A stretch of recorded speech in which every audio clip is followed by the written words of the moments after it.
Okay mga idol, ito yung customer natin ngayon. Honda Click, magpapa-PMS siya. Injector cleaning, throttle body cleaning, tapos CVT cleaning, tapos magpapapalit siya ng rubber link. Ito na yung mga pinabili ko sa kanya. Ayan yung mga pang cleaning niya. Tapos ito yung rubber link, ay yung dun sa gilid. Tapos ito, palit siya. Tapos brake pads, bola, tapos yung rubber link, saka yung air filter. Yan yung mga ayusin natin ngayong araw pa, mga idol. Okay mga idol, unahin natin tanggalin yung rubber link nya. Ayan, tinukuran ko siya ng kahoy, saka hugutin yung dalawang tornilyo, kasi pag di nyo tinukuran, babagsak yan. Kaya lang, inabutan na ako ng ulan. Yan. Sensya na kayo sa camera, magalaw kasi mag-isa ko lang. Okay. Pause ko muna. Ayan, nahugot na natin yung isang tornilyo. Hugutin na lang natin itong isa naman. Ayan, para hindi siya bumagsak. Hop. Ayan, kita nyo. Wala na yung dalawang tuhog nya. Pwede na natin mahugot yan. Igdugin nyo lang. Kaya lang. Eh mga idol, ito, pagka natanggal nyo na to, hugutin nyo na yan. Ayan. Tingnan nyo. Kaya makaldag siya kasi wala na siyang rubber link, nalaglag na. Umiwalay na yung rubber link, nandito na sa pinakaloob. Oops. Kailangan makuha. Sungkitin natin.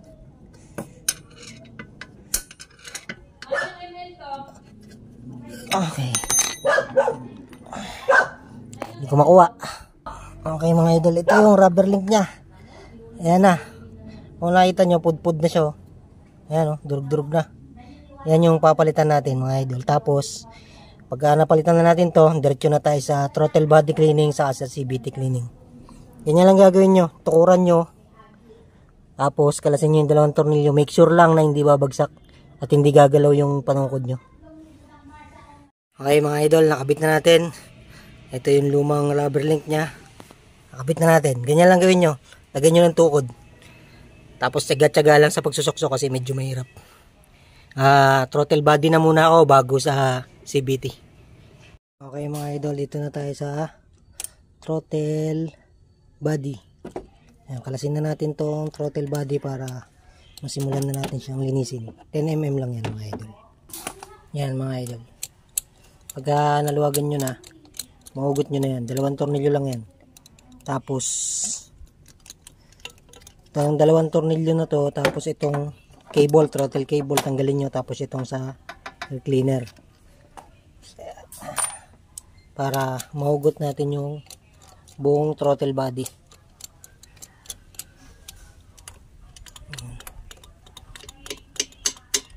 PMS to mga idol. Nagpalit ng rubber link, throttle body, injection clean, throttle body cleaning, injection cleaning, tapos panggilid yung gagawin natin dito. Ay, hindi ko pala nangugot tong hose. Teka lang mga idol, guting. Okay mga idol, nangugot ko na. Ugutin na natin siya ng buo. Pag natanggal nyo na yung mga kable. Di pa naman siya ganun kadumi. Pero lilinisin na natin. Maitim na rin sa loob. Linisin natin yan buo. Tapos yung panggilid niya, palit na air filter din. Okay mga idol, tirahin na natin to. Unahin natin tong intake manifold. Ito yung gamit natin na pang cleaning, RS8. Baka naman puti agad mga idol, namuti agad.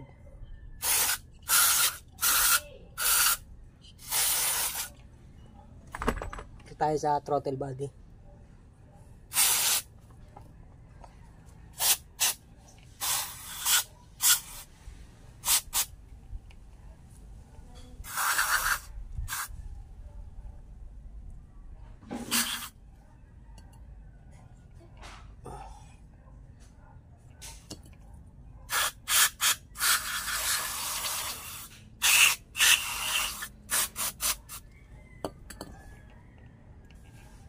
Tanggalin natin to. Linisin natin.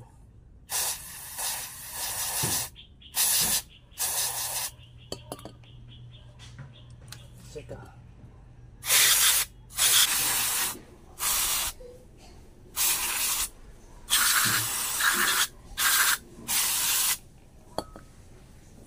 Okay mga idol, pagkatapos natin linisin tong throttle body, yan, nabuo ko na siya. Yan, maputi na yan, malinis na yan loob. Doon na tayo sa injector naman. Okay, yan, salpakan lang natin siya ng DIY natin na injector cleaning. Itong gamit natin, meron na siyang pang injector cleaning. Hindi nga lang kasing advance nung sa iba. Okay. Yan, sumabog kanina. Ayan. Hayaan lang natin siya, tapos hanggang sa maging pino yung yung buga niya. Hanggang sa maging maganda.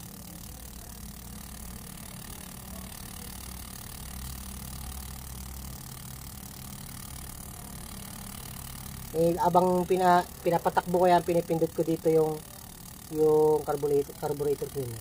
Dito sa gamit natin na to, meron siyang ganyan pang cleaning. Nakikita niyo bumubuga siya.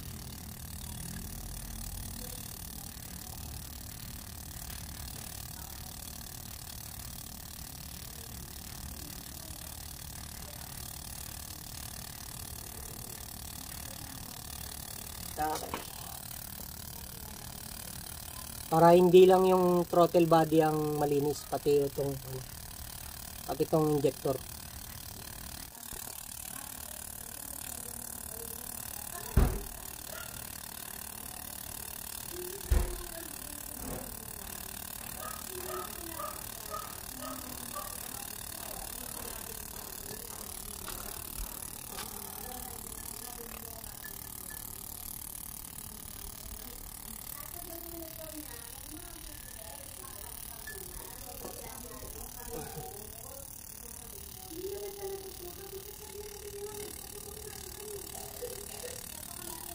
Ayan na, makita nyo, pino na siya.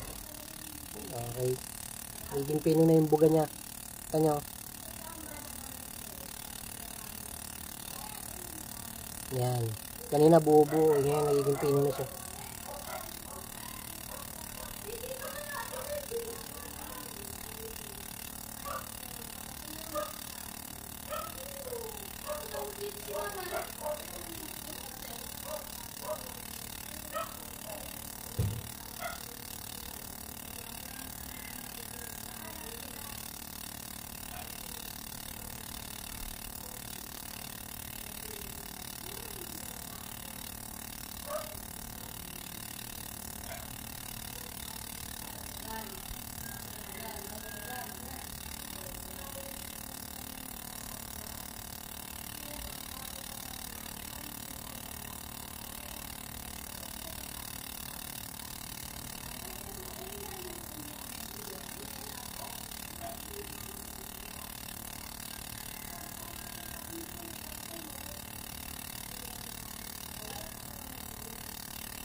Yan na, okay na mga idol.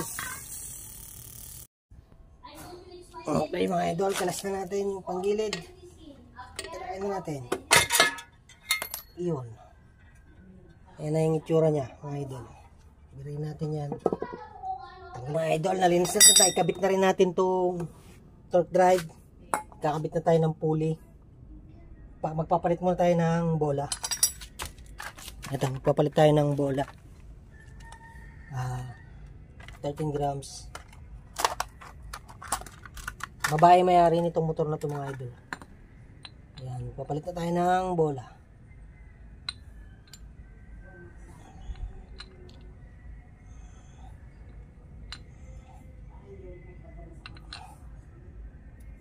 Malinis na yan mga idol, nilinis na natin.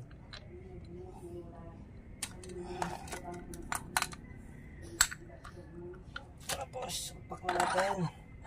Yung mga itim-itim na yan, mga idol, mga mancha na yan, hindi na yan natatanggal. Baka isipin nyo, hindi ko nilinis. Mga mancha na yan. Idol, dito na tayo sa pagtingin ng parameter ng Honda Click na to para maayos na natin. Okay, susi. Okay. Punta tayo sa diagnosis. Hanapin natin si Honda. Ayun, nalagpasan natin. Honda.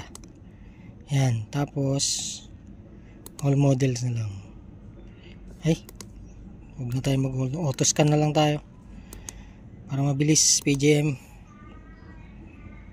Okay.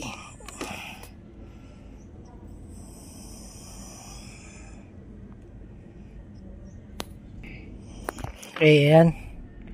Tapos subukan muna natin mag-grid ng fault code kung meron. Current fault code wala. Okay, punta tayo muna sa live data. Yan. Okay, start natin. Naka side stand yata. Side stand. Okay, yan na mga idol, start natin. RPM.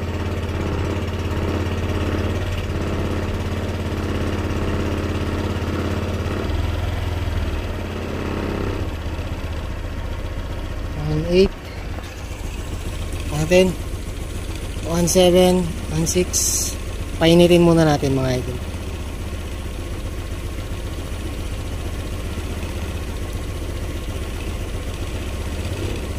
Bago tayo mag-adjust.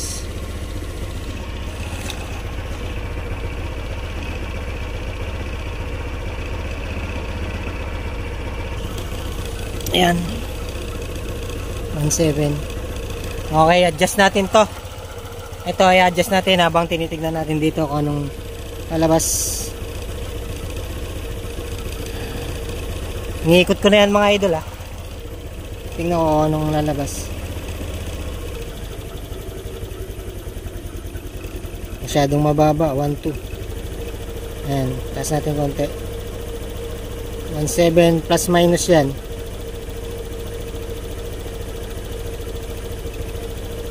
Ayan, 1.6, 1.60.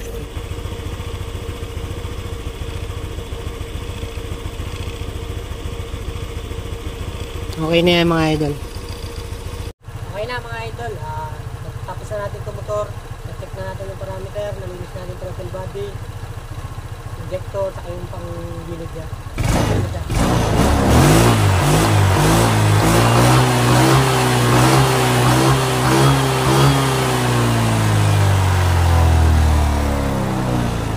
Okay na mga idol. Sa mga magpa-phone service, message nyo ako sa page. Tapos subscribe kayo sa channel ko sa YouTube mga idol. Maraming salamat.